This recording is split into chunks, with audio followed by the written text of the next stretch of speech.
Bismillahirrahmanirrahim. Assalamualaikum warahmatullahi wabarakatuh. Alhamdulillahi rabbil alamin. Wabihi nasta'inu ala umuri dunia waddin. Wassalatu wassalamu atammani akmalani ala khairi khalqillahi ajma'in. Nabina Muhammadin wa alihi at-tahirin wa ashabihi ghurril mayamin. Wa man tabi'ahum bi ihsanin ila yaumiddin. قال رب العالمين يا أيها الذين آمنوا اتقوا الله حق تقاته ولا تموتن إلا وأنتم مسلمون فإن أصدق الحديث كتاب الله وخير الهدي هدي رسول الله صلى الله عليه وسلم شر الأمور محدثاتها فإن كل محدثة بدعة وكل بدعة ضلالة وكل ضلالة في النار.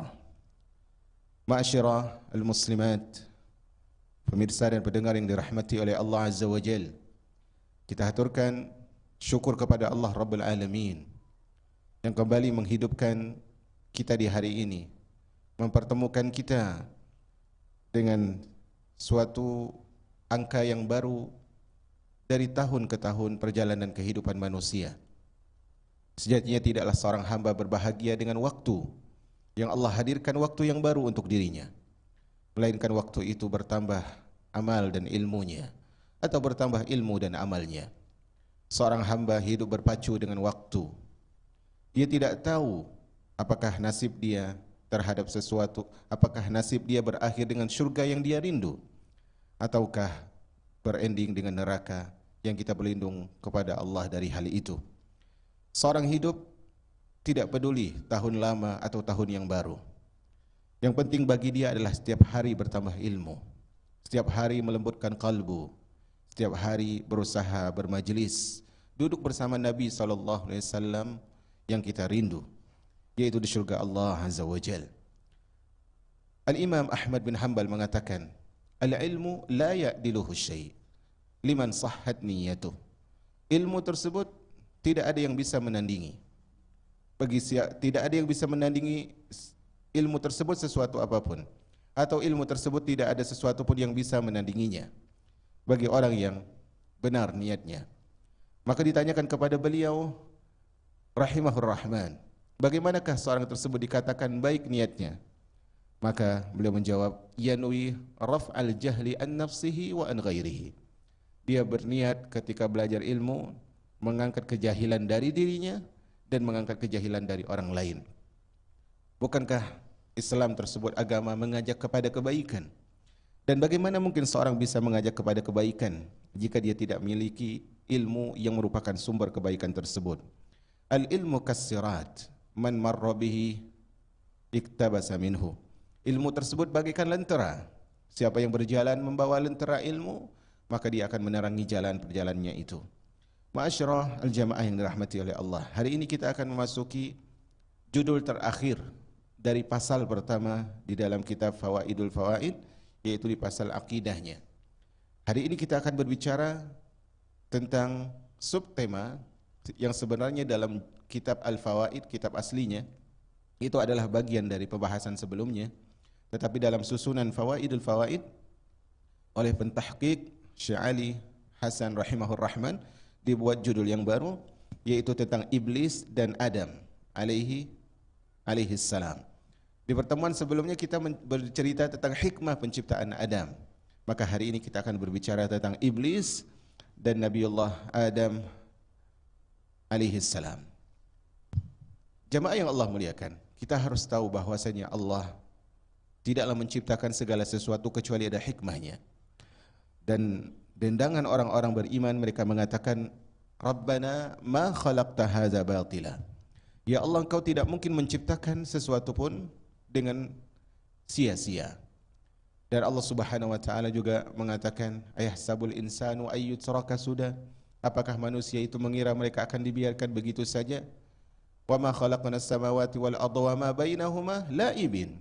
Allah tidak menciptakan langit dan bumi dan apa yang ada di antara keduanya dengan tujuan untuk bermain-main. Artinya ada tujuan di situ, ada ibrah. Di dalam kehidupan siapapun ada pelajaran. Pelajaran baik untuk ditiru dan pelajaran yang buruk agar kita tidak meniti jalan itu. Sama halnya dengan kisah iblis dan Nabiullah Adam alaihi salam. ketika Allah Subhanahu wa taala telah menciptakan semua fasilitas yang kalau dilihat kepada pendapat Al-Imam Ibnul Qayyim di pembahasan sebelumnya, beliau menyebutkan yang pertama kali diciptakan adalah al-qalam, yaitu pena. Kemudian yang terakhir adalah insan, yaitu Adam alaihissalam. Setelah semua fasilitas ada, setelah sebelumnya ada makhluk-makhluk yang lain, barulah diciptakannya Adam alaihissalam. Maka mari kita lihat apa yang disebutkan oleh Al-Imam Ibnul Qayyim. Beliau mengajak kita untuk berpikir. Karena Allah Subhanahu wa taala menurunkan ayat Al-Qur'an untuk ditadabburi dan menciptakan kauniyah alam semesta untuk ditafakkuri. Beliau mengatakan, renungkanlah bagaimana Allah Subhanahu wa taala telah menetapkan alasan, uzur. Artinya Allah telah berikan uzur terlebih dahulu. Allah telah buat terlebih dahulu uzur sebelum Allah menurunkan atau memindahkan Adam di muka bumi. Artinya begini jamaah yang dirahmati oleh Allah. Dalam sejarah kehidupan Nabiullah Adam alaihissalam, dalam sejarah kehidupan manusia yang dimulai dari Adam alaihissalam, di situ kita telah ma'ruf di sisi kaum muslimin bahwasanya Adam alaihissalam itu diciptakan Allah di syurga, kemudian diturunkan oleh Allah azza wajal di muka bumi. Nah, sebelum Allah Subhanahu wa taala menurunkan Adam karena sebab dosanya, Allah turunkan kemudian dia ke bumi. Sebelum itu, kata Al-Imam Ibnul Qayyim, Allah telah menetapkan alasan kenapa Adam alaihissalam tersebut nanti dia diturunkan. Untuk membela Adam alaihissalam, Allah telah berikan uzur bahkan sebelum Adam diturunkan. Beliau mengatakan Allah azza wajal juga telah memberitahukan kepada para malaikat tentang keutamaan dan kemuliaan Adam alaihissalam. Ingat, sebelum Adam berdosa, Allah sudah angkat derajat Adam alaihissalam. Allah telah muliakan dia di hadapan malaikat. Di sini untuk mengajarkan juga kepada kita umat al-Islam bahwasanya walaupun di tengah masyarakat kita mendapatkan orang akan lebih melihat kepada kesalahan yang satu titik daripada lautan kebaikan, tapi coba kita pelan-pelan merubah pola kehidupan manusia itu. Jangan sampai hujan bermusim-musim kemudian dilupakan hanya karena kemarau satu hari. Walaupun masyarakat mudah melupakan kebaikan hanya karena satu kesalahan yang dilakukan oleh seorang hamba, maka orang beriman harus merubah pola pikirnya. Memang Adam alaihissalam nanti dia melakukan sebuah kesalahan, tetapi sebelumnya ingat, Allah mengingatkan kepada kita di dalam Al-Quran bahwasanya Adam pernah dimuliakan oleh Allah azza wajal dengan Allah memerintahkan malaikat untuk sujud kepada Adam dan memberitahukan Adam tahu nama-nama benda-benda sementara malaikat tidak mengatakan. Bahkan ya, Allah telah memuji Nabi Adam alaihissalam sebelum Adam alaihissalam diciptakan. Jadi sebelum Adam dibentuk, sebelum Adam ditiupkan roh kepadanya, maka Allah mengatakan, wa idh qala rabbuka lil malaikati inni ja'ilun fil ardi khalifah. Dan ingatlah ketika Rabbmu berkata kepada malaikat, surah Al-Baqarah ayat 30, dan ingatlah ketika Rabbmu berkata kepada malaikat, sesungguhnya kami, yaitu Allah, hendak menjadikan seorang khalifah di muka bumi. Perhatikan di sini, Allah sebelum Adam diciptakan, Allah telah muliakan Adam. Telah dieluh-eluhkan nama Adam alaihissalam. Disebut sebagai khalifah. Khalifah di sini artinya adalah yang menggantikan pihak sebelumnya. Bukan berarti Adam menggantikan Allah, bukan. Tetapi maksudnya adalah Adam ini sebagai khalifah, manusia sebagai khalifah, itu diamanahi, dipercaya oleh Allah untuk mengurus muka bumi. Dieluh-eluhkan Adam di hadapan para malaikat. Jadi renungkan bahwasanya sebelum Adam diturunkan di bumi, nama Adam itu sudah diharumkan oleh Allah di penduduk langit.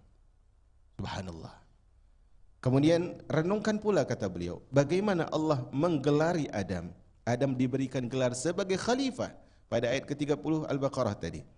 Adam digelari oleh Allah sebagai khalifah bahkan sebelum Adam diciptakan oleh Allah Azza wa Jal.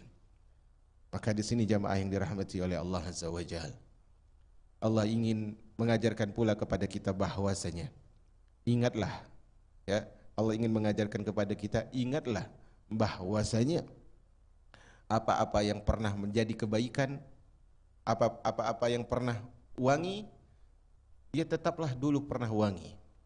Jangan pernah kita menutup sebuah kejujuran dari hati kita karena sebuah luka, kemudian kita melupakan bagian-bagian yang sempurna.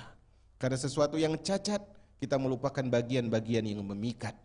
Karena sesuatu yang begitu lusuh, kita melupakan perkara-perkara yang hal itu adalah menjadi tujuan hidup manusia untuk tampil perfect dan penuh dengan kebaikan. Artinya begini, kalau sesuatu itu kita lihat sekarang dia itu cacat, ingat dulu dia pernah sempurna. Agar kita tidak melihat dia dari sisi kurangnya saja. Maka orang-orang yang baik adalah dia melihat orang lain lebih baik dari dirinya, agar dia tidak meninggikan dirinya di atas orang lain. Ma tawadhu'a 'abdun lillahi illa rafa'ah. Tidaklah seorang hamba itu bertawadhu, merendahkan dirinya di hadapan Allah, maka dengan itu Allah pasti akan angkat derajatnya. Tidaklah seorang itu merendah karena Allah, padahal dia merendah ini bukan di hadapan Allah secara langsung ya. Memang Allah melihat. Ketika kita merendah di hadapan orang lain dengan harapan kita bertawadhu, sebenarnya kita merendah di hadapan manusia, bersikap rendah hati di hadapan manusia, tapi kita saat itu sebenarnya sedang muamalah dengan Allah. Makanya Rasulullah mengatakan, la tahqiranna minal ma'rufi syai'ah. Jangan pernah engkau menganggap remeh, menganggap kecil kebaikan, karena pihak yang kita sedang bermuamalah dengannya bukan manusia sebenarnya. Oke, kita senyum kepada manusia, oke, kita berkata baik kepada manusia, oke, kita memaafkan manusia, oke, kita berakhlak mulia kepada manusia. Tetapi sebenarnya kita sedang bermuamalah kepada Rabb yang menciptakan manusia. Yang membalas itu bukan manusia. Walaupun fulan mengucapkan terima kasih, fulanah mengucapkan jazakillahu khairah, tetapi sebenarnya yang membalas semua itu adalah Allah Azza wa Jalla. Maka orang yang beruntung adalah orang yang tidak pernah menganggap kecil suatu kebaikan dan tidak pernah menganggap remeh suatu keburukan. Dia akan menganggap kebaikan tersebut walaupun kecil besar di sisi Allah, dan dia akan menganggap dosa tersebut walaupun kecil akan menimbulkan petaka dari Allah Azza wa Jalla. Lebih dari itu, Allah mewujudkan alasannya itu sebelum dia diturunkan ke bumi, sebagaimana termaktub dalam ayat di atas. Seperti itulah gambarannya, seorang yang mencinta akan membuat alasan kekasihnya, akan membuatkan alasan kekasihnya sebelum dia melakukan kesalahan. Di sini ada ucapan yang manis dari Al-Imam Ibnul Qayyim. Beliau menyebutkan seperti itulah gambarannya. Seorang yang mencinta, dia benar cinta kepada seseorang, dia akan membuatkan alasan untuk kekasihnya sebelum kekasih itu bersalah. Dia akan tahu nih, dia bermuamalah dengan orang yang bakalan salah. Dia bermuamalah dengan pihak yang hari-harinya tidak pernah lepas dari dosa dan khilaf. Tapi karena dia mencintai, dia berikan uzur. Makanya kemarin pernah kita sebutkan ucapan Amirul Mukminin Umar ibn al-Khattab radhiyallahu taala anhu, wala tadhunanna bikalimatin kharajat min akhikal muslim su'an wa anta tajid lahu fihi mahmala. Jangan pernah engkau mengira kalimat yang keluar dari saudaramu itu adalah kalimat yang buruk, padahal engkau punya kemungkinan untuk membawa dia adalah kepada kata-kata yang benar. Walaupun yang salah tetap diluruskan. Jamaah yang dirahmati oleh Allah, demikianlah Allah telah membuat uzur untuk Adam alaihissalam. Sebelum Adam nanti makan, mengunyah kunyahan dari pohon yang terlarang, kemudian diturunkan di muka bumi bersama sang istri, sebelumnya Allah telah berikan uzur kepada Adam alaihissalam. Dan nanti kita akan lihat bagaimana sifat Adam dan bagaimana sifat dari musuhnya Adam, yaitu iblis. Ini sebelum Adam diciptakan. Maka akhirnya Allah kemudian mengambil tanah, disebutkan di dalam sebuah riwayat Imam Ahmad dan yang lainnya, Allah mengambil tanah. Sebagian riwayat menyebutkan bahwasanya malaikat yang diutus untuk mengambil tanah. Penciptaan Adam, ini kan kita lihat ya, manusia itu bermacam-macam. Penciptaan Adam itu diambil dari genggaman tanah yang berbeda-beda. Allah ambil dari campuran tanah yang berwarna hitam, ada yang berwarna merah, ada yang berwarna putih, ada yang antara itu, Di dalam riwayat hadis disebutkan. Maka dibentuklah Adam dari macam-macam warna tanah tadi. Makanya kita lihat setelah itu, kata Rasulullah SAW, manusia berbeda-beda warna kulitnya. Ada yang warnanya putih, ada yang warnanya hitam, ada yang warnanya antara hitam dan putih, ada antara hitam dan merah. Semua itu adalah berdasarkan penciptaan Adam alaihissalam. Maka jemaah yang dirahmati oleh Allah, di sini Al-Imam Ibnu Qayyim menyebutkan Allah meletakkan jasad Adam di dekat pintu surga selama 40 tahun sebelum menciptakan bentuknya. Perhatikan dulu ini, perhatikan. Di sini Al-Imam Ibnu Qayyim menyebutkan Allah letakkan jasad Adam di pintu surga selama 40 tahun setelah diciptakan. Artinya tadi tanah kemudian dibentuk, terjadilah bentuk rupa manusia tapi belum ada ruhnya. Kemudian diletakkan di pintu surga selama 40 tahun. Hadis ini atau riwayat ini, wallahu a'lam bishawab, sebagaimana yang disebutkan oleh pentahqiq di sini Syekh Ali, dia bukan riwayat yang sahih, bukan hadis Nabi sallallahu alaihi wasallam. Kalaupun ini derajatnya paling tinggi adalah sampai kepada, kalau derajatnya paling tinggi sampai kepada sahabat. Tapi di sini beliau juga sebutkan penisbatan kepada sahabat itu juga tidak benar. Maka ini adalah riwayat yang belum bisa dijadikan hujah, wallahu a'lam bishawab, atau tidak bisa dijadikan hujah karena sebagian juga bersumber dari Israiliyat, kisah-kisah Bani Israel. Dan ini tidak penting, Adam diletakkan di pintu surga atau tidak, itu tidak penting. Nah, jamaah yang dirahmati oleh Allah, yang penting adalah Adam itu diciptakan oleh Allah, bentuk dulu belum ada roh. Kemudian kata Al-Imam Ibnu Qayyim, hal itu menunjukkan bahwa seorang yang atau seorang pencinta sejati akan setia menanti di depan kekasihnya. Kita lupakan riwayat tadi, riwayat yang tidak sahih tadi kita lupakan. Tetapi kita ambil pelajaran coba dari ucapan yang indah dari Al-Imam Ibnul Qayyim ini. Beliau mengatakan, seorang pencinta sejati akan setia menemani, akan setia menanti di depan pintu kekasihnya. Saya ulangi. Al-Imam Ibnul Qayyim mengatakan seorang pencinta sejati akan setia menanti, seorang pencinta sejati akan setia menanti di depan pintu kekasihnya. Di sinilah, di sini kita lihat bagaimana Nabi SAW bersabda tentang 7 golongan yang mendapat naungan di hari kiamat. Mendapat naungan dari Allah di hari kiamat, di antara 7 golongan tersebut adalah warajulun qalbuhu mu'allaqun bil masajid, dan seorang hamba yang hatinya tertaut dengan masjid. Dia betah di tempat-tempat kebaikan. Maka kalau seorang tersebut pencinta sejati, dia akan betah bersama kekasihnya. Bagaimana mungkin seorang ketika dia mengatakan I love you Allah, aku mencintamu wahai Allah, tetapi dia tidak betah dengan ketaatan kepada Allah? Apakah orang seperti ini dipantas dikatakan sebagai pencinta sejati? Apakah seorang ketika mengatakan uhibbu Rasulullah, aku mencintai Rasulullah, kemudian dia jauh dari mengamalkan sunnah Rasulullah? Kemudian seorang yang mengatakan aku mencintai hati yang bersih, tetapi dia jauh dari sabun-sabun atau pembersih-pembersih hati berupa ilmu dan amal. Akankah seorang dikatakan pencinta sejati sementara dia tidak betah di dalam ketaatan? Subhanallah. Makanya ada seorang ulama ditanya, ulama akhir zaman ini, ulama abad ini maksudnya, ditanya, wahai syekh, bagaimanakah muamalah para sahabat, para salaf? Bagaimanakah muamalah atau interaksi para sahabat, para salaf terhadap Al-Quran? Maka apa kata beliau? Seperti interaksi kalian dengan handphone.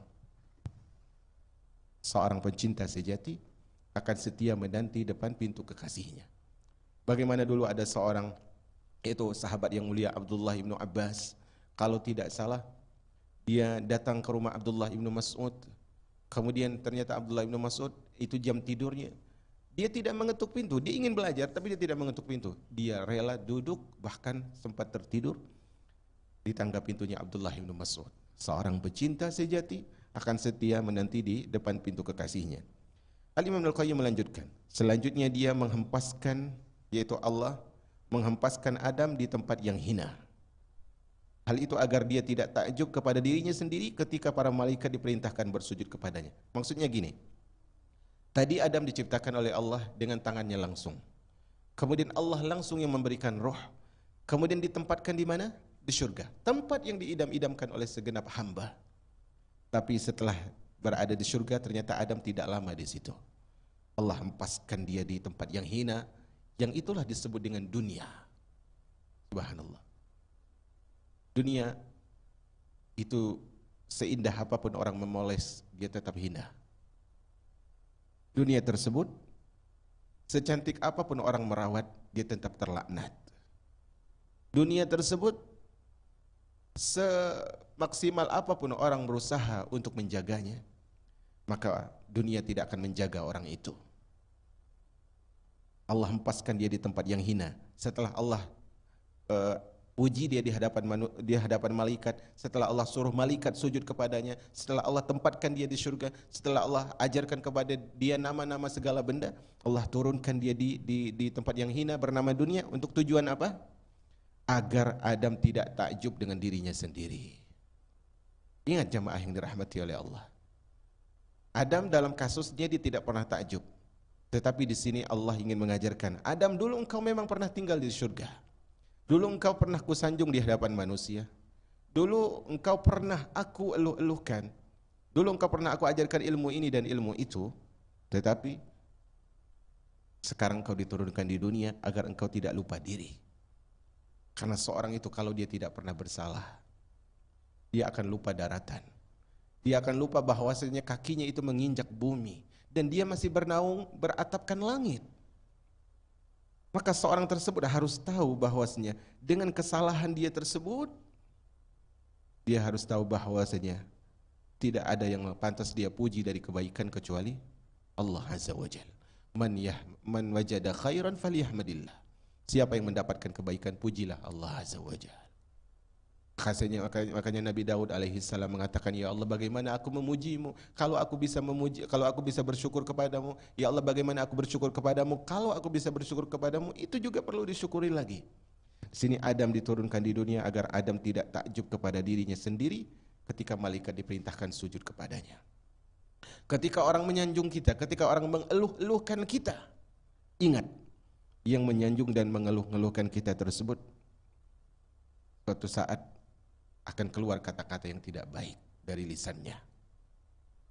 Karena Allah ingin mengajarkan kepada kita bahwasanya kita itu adalah manusia yang sebagaimana dalam riwayat lain disebutkan manusia yang berongga. Dalam artian gini, iblis disebutkan dalam sebuah riwayat, iblis memperhatikan bentuk fisiknya Adam. Artinya sebelum Adam ini kan tadi diciptakan dari tanah kemudian dibentuk. Sebelum ditiupkan roh oleh Allah, iblis mengamati bentuk Adam. Iblis mengatakan sepertinya makhluk ini diciptakan untuk suatu urusan yang penting. Iblis sudah mulai ada rasa tidak suka. Tapi di dalam riwayat lain disebutkan iblis melihat bahwasanya Adam ini manusia itu memiliki rongga. Iblis mengatakan, wah, makhluk yang berongga ini dia pasti akan mudah lemah.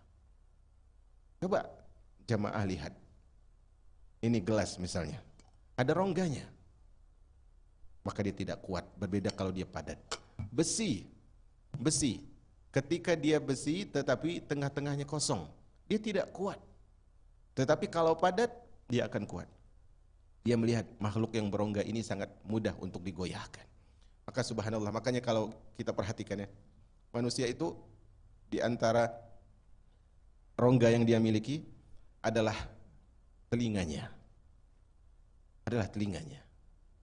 Maka melalui telinga ini iblis akan menjerumuskan manusia ke dalam dosa-dosa.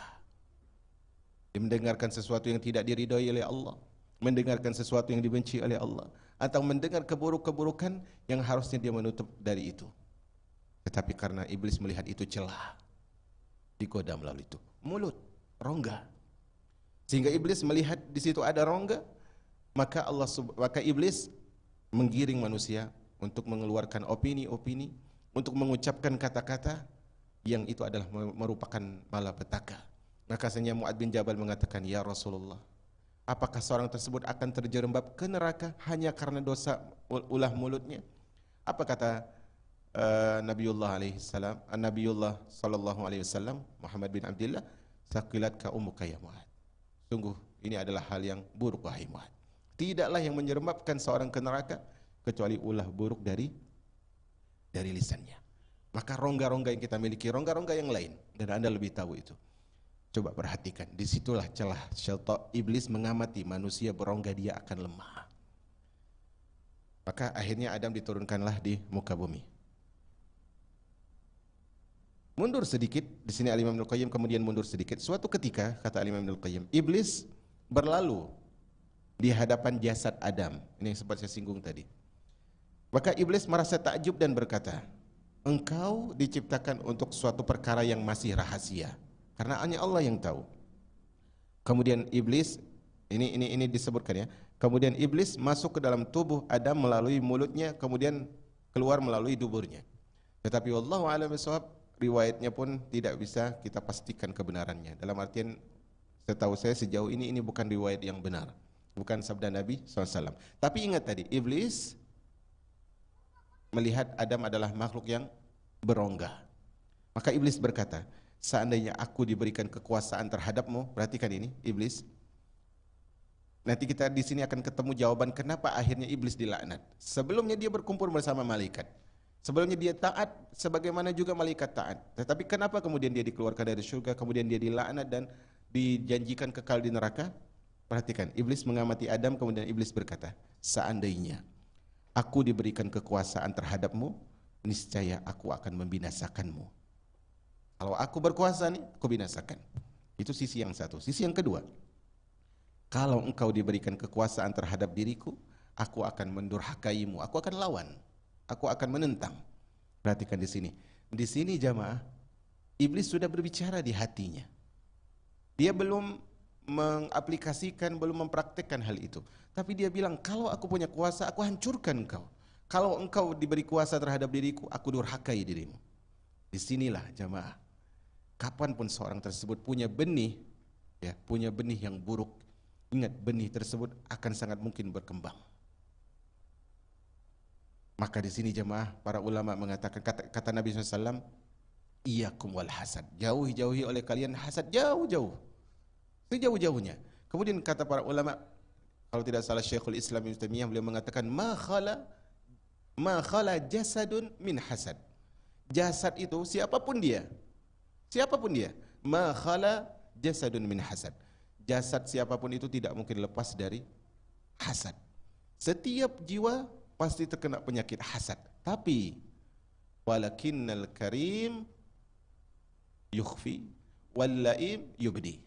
Tapi orang yang mulia, kalau dia punya hasad, dia pendam itu hasad, enggak dia lampiaskan. Tetapi kalau orang yang hina, orang yang buruk, hasad yang sudah ada benihnya tadi, dia suburkan, dia semai, dia nampakkan. Subhanallah. Sehingga kata Nabi SAW, hasad tersebut membakar kebaikan seperti api menghabiskan kayu bakar. Kak iblis sudah punya tekad seperti itu. Pantaslah nanti itu dia tidak mau sujud, karena dia sudah punya benih hasad. Dan hasad ini jamaah yang dirahmati oleh Allah Azza wa Jal, adalah dosa pertama yang dengannya Allah dimaksiati. Hasad ini adalah pertama kali dalam sejarah kehidupan makhluk atau kehidupan hamba-hamba Allah. Dosa yang pertama kali adalah hasad. Makanya berkata sebagian ulama salaf, awwalu khati'atin usiyallahu biha hiyal hasad. Dosa pertama yang dengannya Allah dimaksiati adalah hasad. Hasadu iblis Adam indama umiru an yasjudalahu. Hasadnya iblis kepada Adam ketika diperintahkan untuk sujud.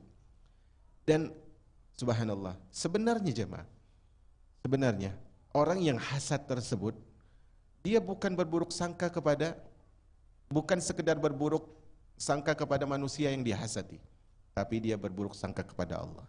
Ada seorang penyair mengatakan sebuah syair yang sangat ma'ruf.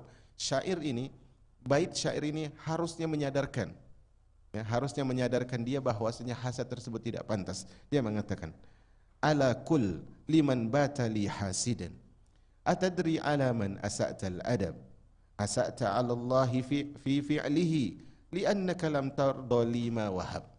Kata beliau, ala kul, katakanlah,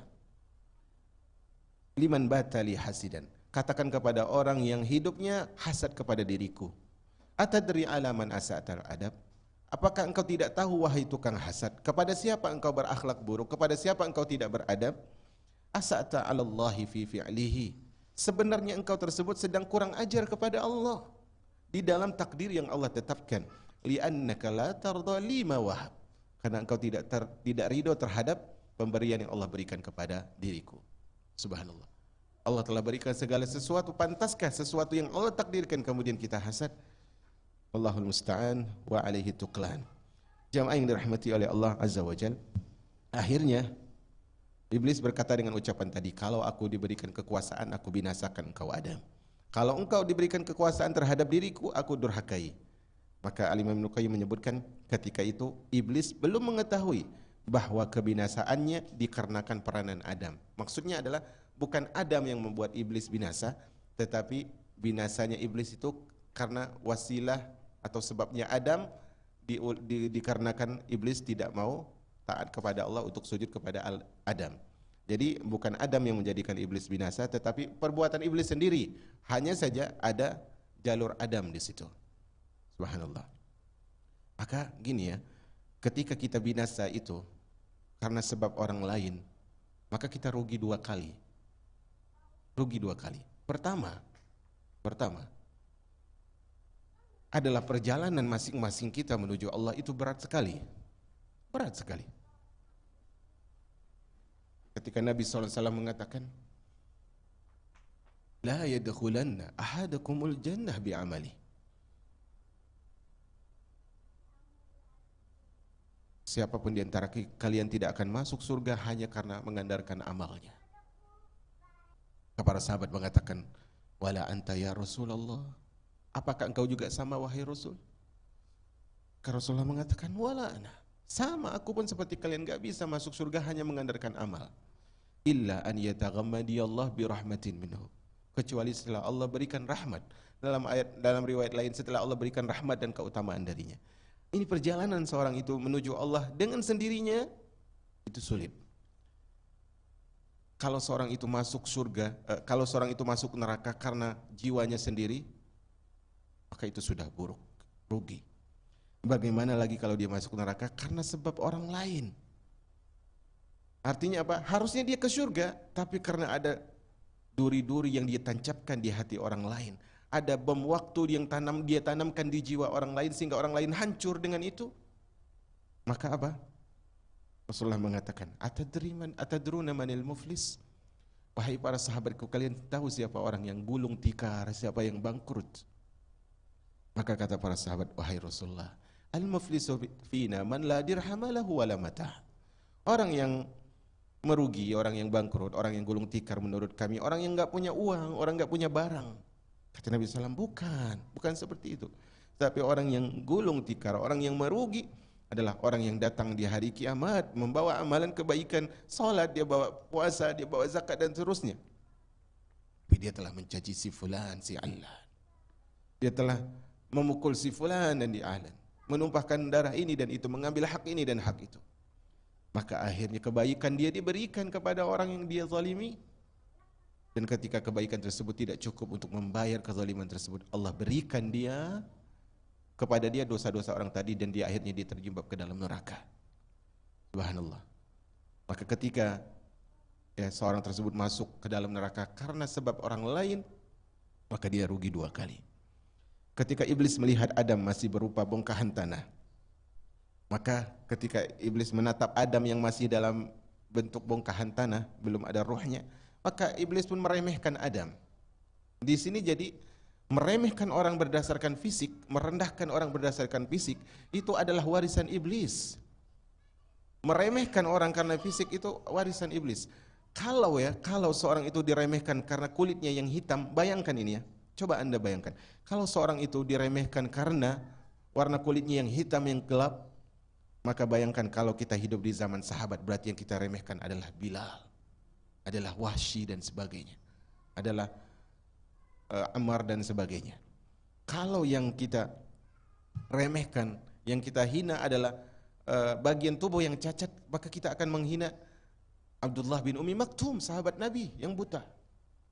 Tidaklah seorang itu meremehkan manusia berdasarkan rupanya dan fisiknya, maka berarti dia telah mengambil sunnahnya Iblis, warisan Iblis. Allahul musta'an. Setelah Allah membentuk tanah itu menjadi sesuatu sosok sedemikian rupa, maka Iblis pun mulai terjangkit penyakit dengki, hasad.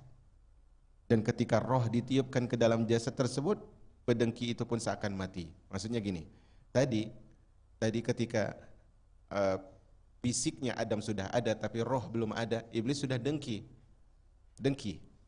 Ketika roh sudah ditiupkan berarti Adam sudah hidup, maka dengki itu semakin besar membuat iblis itu mati jiwanya. Subhanallah. Makanya hasad itu diibaratkan oleh Nabi tadi sebagai apa? Api. Kalau tidak dipadamkan dengan segera dia akan membakar. Demikianlah. Kalau seorang itu terbakar oleh api, jamaah, perhatikan ini ya. Kalau seorang itu terbakar oleh api, orang yang di sampingnya mungkin bisa memadamkan api itu. Tapi kalau jiwa seorang terbakar oleh hasad, batin seorang tidak ada yang tahu dan sulit untuk membantu. Maka tidak ada yang terlepas dari hasad.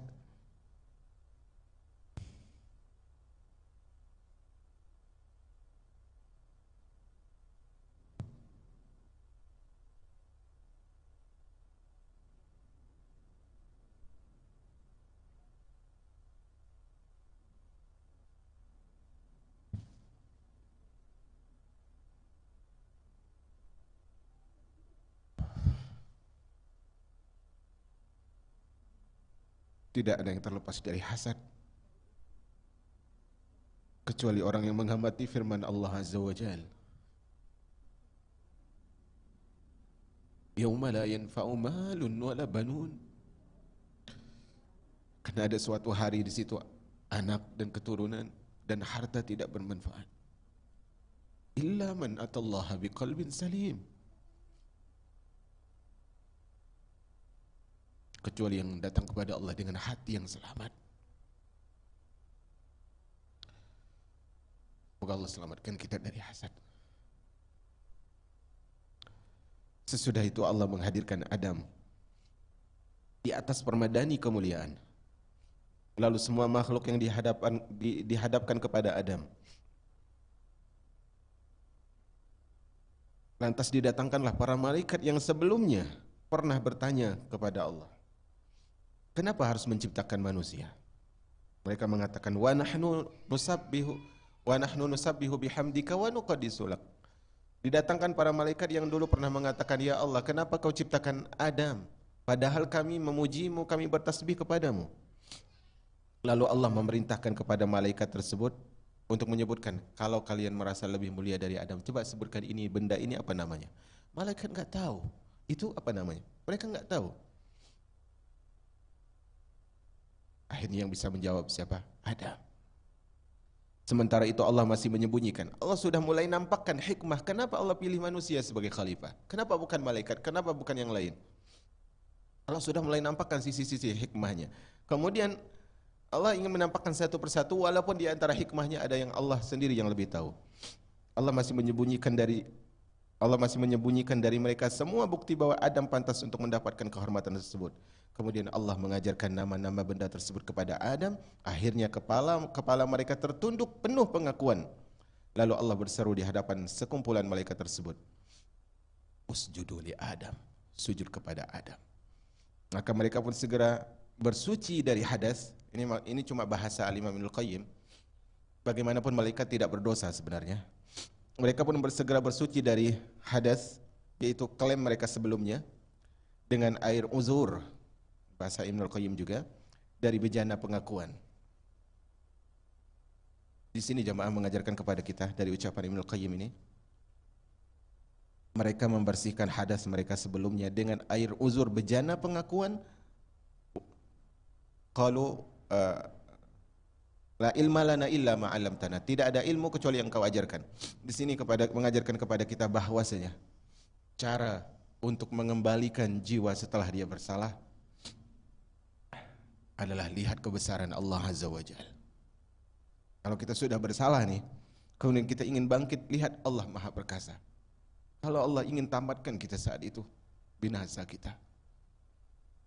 Wa nahnu nusabbihu bihamdika wa nuqaddisu lak, itu kata malaikat. Tapi akhirnya mereka mengatakan apa? La ilma lana illa ma 'allamtana. Kami enggak tahu ya Allah kecuali yang Kau ajarkan. Kemudian para malaikat itu pun bersujud dalam kondisi suci, penuh penyerahan diri kepada Allah. Di sini ada sebuah pelajaran yang luar biasa, di luar dari yang disampaikan Ibnu Qayyim. Tadi saya baca paragraf di sini, saya merenung. Saya renungkan di situ bahwasanya di sini Allah perintahkan malaikat sujud kepada Adam. Kemudian Nabi SAW pernah mengatakan posisi terdekat seorang hamba dengan Allah adalah ketika dia sujud. Dan mengingat hadis Nabi SAW, suatu ketika ada seorang sahabat bersama Nabi SAW, dan Nabi berkata kepada sahabat itu, kata Nabi SAW, mintalah sesuatu. Perhatikan jemaah, ini yang nyuruh minta Nabi. Dan yang ditawarkan ini sahabat. Kita lihat coba level sahabat. Kalau kita ditawarkan sesuatu mau minta apa? Mungkin kita akan minta barang ini, barang itu. Tapi sahabat ini ketika dikatakan oleh Nabi SAW, mintalah sesuatu. Dia katakan, as'aluka murafaqataka fil jannah. Ya Rasulullah, kau nyuruh aku minta, wahai Rasul. Baiklah, aku minta.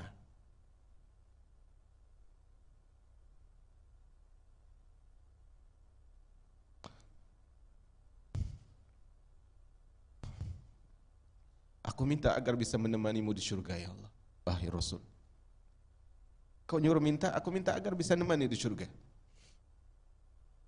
Rasul merasa permintaan ini berat untuk diwujudkan. Kata Rasul, minta. Maksudnya agar dia minta yang lain. Dia mengatakan, wahai Rasulullah, aku hanya minta agar menemani engkau di surga. Kata Nabi SAW, mintalah. Dia mengatakan, wahai Rasul, aku hanya minta menemani engkau di surga. Maka kata Nabi SAW, a'inni ala nafsika bikasratis sujud. Kalau itu permintaanmu, coba bantu aku, kata Rasul. Di sini satu sisi Rasulullah mengajarkan bahwa Rasulullah nggak bisa menghadiahkan surga untuk kita. Rasulullah nggak bisa apa-apa. Tapi Rasulullah mengatakan, kalau begitu permintaanmu, bantu aku untuk mewujudkan harapanmu itu dengan engkau banyak bersujud kepada Allah. Perhatikan, sujud di sini diantara maknanya adalah solat dan ibadah-ibadah ketaatan. Tetapi ingat, tadi ketika Allah menyuruh malaikat menghormati Adam disuruh sujud. Ketika Rasulullah menyebutkan posisi terdekat adalah sujud. Ketika Rasulullah memerintahkan sahabat ini untuk bekerja keras disuruh sujud. Di sini mengajarkan kepada kita jemaah yang dirahmati oleh Allah, posisi terbaik seorang hamba dalam hidupnya, saya tidak katakan dalam solat, tapi posisi terbaik seorang hamba dalam hidupnya adalah dia tahu bahwa dia diciptakan dari tanah dan dia akan kembali ke tanah dan dia akan menjadi tanah yang terbaik atau makhluk yang terbaik ketika dia tahu bahwa dia itu berada di tempat yang paling rendah, yaitu di bawah. Ketika dia merasa dirinya sudah tahu dia berada di tempat yang paling bawah, yaitu tanah, maka tidak perlu dia mengangkat hatinya tinggi-tinggi, karena dia juga tetap tanah dan tanah. Tanah tidak akan pernah jadi permata kecuali ketika dia menghinakan dirinya di hadapan Sang Pencipta. Tanah tersebut tidak akan pernah jadi intan berlian kecuali dia tundukkan jiwanya di hadapan Ar-Rahman. Dan hal itu harus diwujudkan oleh kita masing-masing. Berbeda halnya dengan iblis, tadi malaikat sujud. Berbeda halnya dengan iblis, dia tetap berdiri di sisi yang lain dan menolak untuk sujud. Karena itu kotoran yang bercampur najis. Karena dia itu iblis, karena dia itu adalah kotoran yang bercampur najis dan pembangkangan. Najisnya tidak akan hilang walaupun setelah disucikan dengan air. Sebab najis iblis adalah najis yang bersifat ainiyah. Ingat jemaah, kalau seorang itu terkena najis fisiknya, akan mudah untuk dibersihkan oleh hujan, oleh air ketika dia berenang atau mandi. Tetapi ketika najisnya itu adalah najis jiwanya, maka dia tidak akan menjadi hamba yang berguna. Ingat ya, seorang tersebut, manusia itu Allah mengatakan, walaqad karramna bani Adam. Kami telah muliakan bani Adam, anak cucu Adam kami muliakan. Dan Allah mengatakan, laqad khalaqnal insana fi ahsani taqwim. Kami ciptakan manusia dalam bentuk terbaik. Tetapi apa kata Allah tentang orang-orang yang jauh dari ketaatan kepadanya, tentang orang-orang kafir, tentang orang-orang musyrik? Apa kata Allah? Kata Allah adalah mereka lebih buruk daripada hewan ternak. Subhanallah. Ketika kita bawa jiwa kita itu hidup dengan najis kemaksiatan kepada Allah, kebencian yang begitu besar terhadap takdir Allah dan hukum-hukum Allah, maka kita tidak akan bisa lebih mulia bahkan dari hewan yang najis sekalipun. Ashabul Kahfi. Ashabul Kahfi. Ashabul Kahfi saat ketika mereka berlari diikuti oleh seekor anjing. Dan para ulama menyebutkan anjing ini adalah anjing yang mulia di sisi Allah. Akankah manusia yang jauh lebih berakal daripada anjing ini kemudian dia menjadi penduduk neraka? Allahu Akbar. Setelah penciptaan Adam itu sempurna, dikatakanlah harus ada sesuatu yang menjaga kebaikan pada makhluk ini pada posisi terhormat. Sujudlah kalian, perintah kepada malaikat, dan takdir pun menetapkan yaitu dengan berbuat dosa agar bekas tanda ubudiyah itu tampak jelas di hadapan dan kehinaan. Gini. Tadi Adam itu mulia karena dia dihormati oleh malaikat juga, dan yang nyuruh hormat tadi siapa? Allah. Namun ternyata sejarah kehidupan manusia membuktikan bahwasanya Adam itu lebih mulia setelah dia berdosa. Dan ini salah satu hikmah kenapa Allah ciptakan Adam, adalah agar Adam memiliki sifat ubudiyah, peribadatan. Jadi yang menjadikan seorang itu mulia adalah bukan dia tidak bersalah. Ingat, malaikat tidak dibalas surga oleh Allah. Kenapa? Karena mereka tidak bersalah. Tapi yang dibalas oleh Allah dengan surga apa? Orang bertakwa. Kapan mereka jadi bertakwa? Karena mereka punya ubudiyah, ketundukan, ibadah kepada Allah. Ubudiyah itu ibadah, pengabdian. Jadi jemaah yang dirahmati Allah, tidak perlu menjadi nabi untuk menjadi insan yang mulia, karena kesempatan itu sudah tidak ada dan jauh kita dari level nabi. Tidak mungkin juga kita jadi sahabat nabi. Tetapi ingat, Allah ciptakan manusia yang berdosa tersebut bukan untuk mengutuk dia dengan semata-mata dosa, tapi adalah jiwa yang terkutuk adalah jiwa yang berdosa tetapi tidak bangkit dengan ibadah kepada Allah. Adam jauh lebih bersemi namanya, jauh lebih wangi namanya, disanjung-sanjung oleh Allah setelah dia berdosa dan taubat kepada Allah. Kalau manusia kalau manusia itu tidak berdosa, bagaimana ada ibadah dari manusia yang disebut dengan taubat kepada Allah? Nanti kita akan sebutkan dalam hikmahnya. Hikmah pertama, wahai Adam, seandainya engkau tidak dihukum karena memakan buah itu, niscaya para pedengki yaitu iblis atau yang semisalnya akan menggugat. Bagaimana mungkin orang yang rakus dan tidak kuasa menahan diri dari sebuah pohon bisa dimuliakan? Perhatikan di sini. Imam Ibnul Qayyim berusaha mengambil hikmah. Kata beliau, Adam tersebut diturunkan dari surga karena apa? Karena kesalahan tadi. Kalau ternyata dia setelah melakukan kesalahan tidak diturunkan dari surga, tidak dihukum, maka pihak yang mendengki tersebut akan menghujat. Allah nggak adil, Allah gini dan seterusnya. Tapi di situ karena keadilan Allah, yang bersalah tetap dihukum. Yang bersalah tetap dihukum, bukan hukuman tersebut bukan menghinakan orang. Ingat jemaah, hukuman selama di dunia itu bukanlah hukuman yang finish kemudian distempel fulan orang kotor, enggak. Selama di dunia stempel kotor itu belum bisa dicap. Tapi hukuman yang menjadikan seorang itu distempel sebagai hamba yang kotor adalah hukuman di akhirat.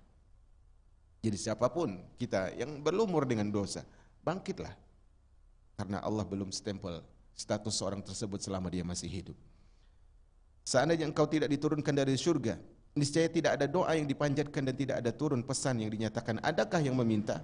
Ingat nih, kalau ternyata Adam itu masih di surga dan anak turunannya masih di surga, maka enggak akan ada yang berdoa kepada Allah. Ya Allah, masukkan saya ke surga. Enggak ada, karena udah di surga. Ya Allah, jauhkan dari neraka, enggak ada. Dan kalau ternyata Adam itu tidak diturunkan dari surga, tidak akan ada orang yang mengatakan Allahumma gfirli, ya Allah maafkan aku, ya Allah ampuni aku, ya Allah rahmati aku, ya Allah berikan ini, ya Allah jauhkan dari ini. Hikmahnya, Allah ingin seorang hamba itu mulia dengan munajatnya kepada Allah. Bukankah Rasulullah mengatakan Allah turun di sepertiga malam terakhir, kemudian Allah berfirman, adakah yang berdoa sehingga aku kabulkan doanya? Adakah yang meminta sehingga aku beri? Adakah yang mohon ampunan untuk aku ampunkan dia? Kalau saat itu Adam masih di surga, tidak akan ada doa itu. Serta tidak akan tercium bau mulut orang yang berpuasa. Kalau ternyata Adam enggak diturunkan dari surga, enggak akan ada syariat puasa. Kalau tidak ada syariat puasa, bagaimana dengan hadis yang mengatakan bau mulut orang berpuasa itu lebih wangi di sisi Allah? Hikmah luar biasa. Dan Allah lebih tahu hal itu.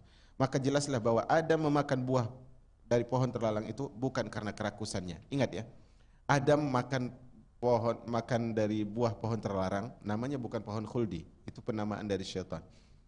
Adam makan buah dari pohon terlarang tersebut bukan karena ambisi dia terhadap jiwanya, bukan semata-mata itu. Tapi karena Adam dijanjikan, diwaswaskan oleh iblis tadi, Allah itu larang engkau mendekati pohon ini agar engkau tidak kekal di surga.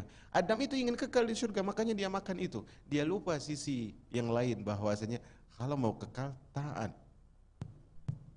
Tetapi begitulah sunnatullah yang berlaku. Kemudian yang kedua, wahai Adam, perhatikan ini saya baca cepat. Wahai Adam, tawamu di surga adalah untukmu, sedangkan tangismu di dunia adalah untuk kami, untuk Allah maksudnya. Perhatikan jemaah, kalau saat itu Adam di surga dan Adam happy, bahagia, itu kira-kira tertawanya Adam itu apakah persembahan untuk Allah? Enggak ada. Tetapi yang dibutuhkan oleh atau yang diinginkan oleh Allah dari seorang hamba adalah tangisannya. Siapa yang perhatikannya rumus ini? Anda bisa tulis rumus ini. Siapa yang ingin tertawa di surga, dia harus banyak dan sering menangis di dunia. Siapa yang ingin bahagia dan tertawa di surga, dia harus sering menangis di dunia. Wahai Adam, tawamu di surga adalah untukmu, sedangkan tangismu di dunia adalah untuk kami.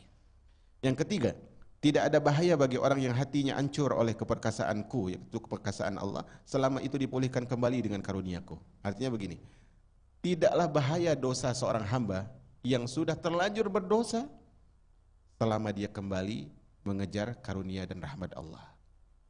Laula tuznibun la zahaballahu bikum. Kata Nabi, kalau kalian enggak berdosa, Allah hancurkan semua. Wala jaa biqaumin yuznibun. Kemudian Allah hadirkan kaum yang baru yang mereka kemudian berdosa, fayastaghfirun, dan mereka beristighfar, fayaghfirullahu lahum, dan Allah ampuni dosa mereka. Bukanlah merupakan bahaya seorang itu berdosa selama dia itu segera kembali dan bangkit dan bertaubat setelah dia berdosa. Pakaian kehormatan hanya layak dikenakan pada badan yang penuh penyesalan.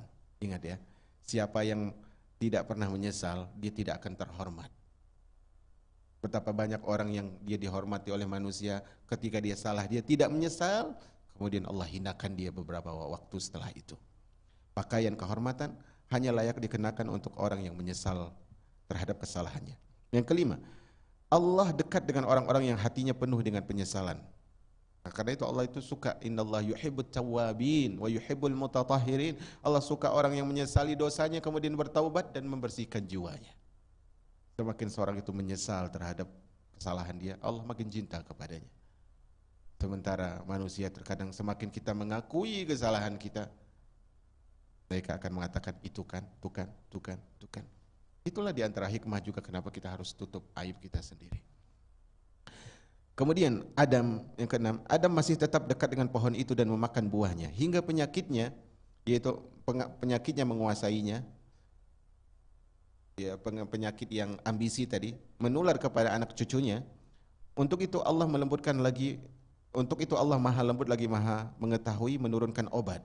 Setelah bersalah Allah turunkan obat melalui para dokter. Para dokter ini maksudnya adalah utusan Allah, Nabi dan Rasul, sebagai pembawa obat di dunia ini. Obatnya apa?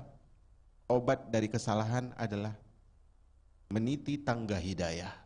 Allah mengatakan dalam surah Thaha ayat 123, fa imma ya'tiyannakum minni huda faman ittaba'a hudaya fala yadhillu wa la yashqa. Jika datang kepadamu petunjukku, maka ketahuilah siapa yang mengikuti petunjukku dia tidak akan sesat dan dia tidak akan celaka. Syaratnya segera ikut, jangan tunda-tunda.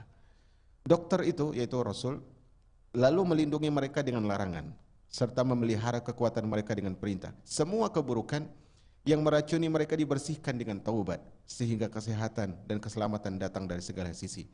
Tidak ada, bahasa simpelnya adalah tidak ada deterjen yang paling ampuh untuk menghapus dosa dan noda maksiat kecuali taubat kepada Allah Azza wa Jalla. Wahai orang yang menyia-nyiakan kekuatan dan tidak menjaga kekuatan tersebut, yang melanggar pantangan-pantangan dalam penyakitnya, serta tidak sabar menahan pahitnya terapi pengobatan, jikapun tidak mengingkari dekatnya kematian, tetapi bagaimanapun juga penyakit itu pasti akan mengantarkan kepada kematian. Ingat ya, ingat, semua manusia itu berpenyakit, artinya dia berpenyakit dosa. Orang yang punya penyakit harusnya dia berobat, berikhtiar berobat. Maksudnya di sini adalah penyakit dosa, dia berikhtiar berobat. Dan ketika dia berobat, dia jangan Jangan sampai usaha dia untuk sembuh dari penyakit tersebut dihalangi oleh rasa sakit. Enggak maulah berobat nanti sakit. Enggak maulah lebih baik nanti orang caci. Enggak maulah berubah istiqamah nanti orang menghina. Tidak mau nanti dibenci pihak ini, dibenci pihak itu. Dia harus tahan sakit itu. Karena gimana pun, walaupun sakit tersebut nanti berujung kematian, ingat, kalaupun engkau tidak berobat, kau juga akan mati. Mati di dalam kebaikan, mati di dalam perjuangan untuk lebih baik, itu adalah indah. Sementara mati menahan rasa sakit karena tidak ingin dibenci, itu adalah musibah. Yang ketujuh, andaikan takdir baik berpihak kepada engkau, sehingga engkau membantu dokter yang mengobati anda dengan cara menghindari syahwat keji. Dokter tadi bawa, yaitu Rasul bawa obat.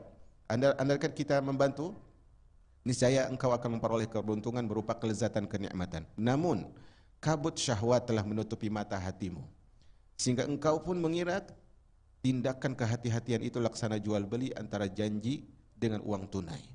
Artinya apa? Artinya begini, Al-Imam Ibnu Qayyim menyebutkan kabut syahwat telah menutupi mata hatimu, sehingga engkau pun mengira tindakan kehati-hatian itu laksana jual beli antara janji dengan uang tunai. Artinya gini nih, manusia itu kenapa dia sulit taat kepada Allah? Dia ingin lihat hasilnya sekarang. Paham ya? Orang kerja ingin diupah sekarang. Enggak seperti itu semuanya. Padahal dalam kehidupan dunia ini orang kerja hari ini gajinya bulan depan, awal bulan. Kenapa dalam urusan akhirat kita enggak berpikir kenapa harus maunya cash? Maunya kalau saya infak segini kembalinya harus segini. Enggak. Bisa jadi Allah hindari dari musibah, bisa jadi Allah nanti tunda di akhirat dan sebagainya. Yang kedelapan, oh betapa malangnya hati yang buta, yang tidak sadar menahan kepahitan sesaat dan lebih memilih kehinaan sepanjang abad. Dia berkelana memburu dunia, padahal dunia kelak pasti sirna. Sementara dia justru malas meniti jalan menuju akhirat, padahal semua akan berakhir di sana. Ucapan yang indah ya. Beliau katakan, tidak sabar menahan kepahitan sesaat, lebih memilih kehinaan sepanjang abad. Subhanallah. Subhanallah. Lebih baik kita menelan kepahitan sesaat daripada menjerit kesakitan sepanjang abad. Subhanallah. Orang yang cerdas adalah bukan orang yang tidak mau sakit, tapi orang yang cerdas adalah orang yang lebih memilih waktu sakit yang pendek. Kita semua pasti sakit.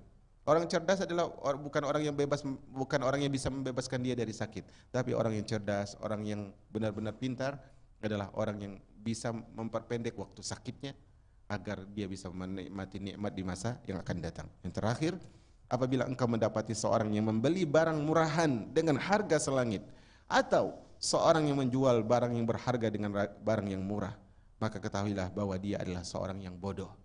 Bagaimana mungkin kalau ada orang misalnya dia jual rumahnya yang 1 miliar demi untuk mendapatkan mainan seharga 30.000? Jahil.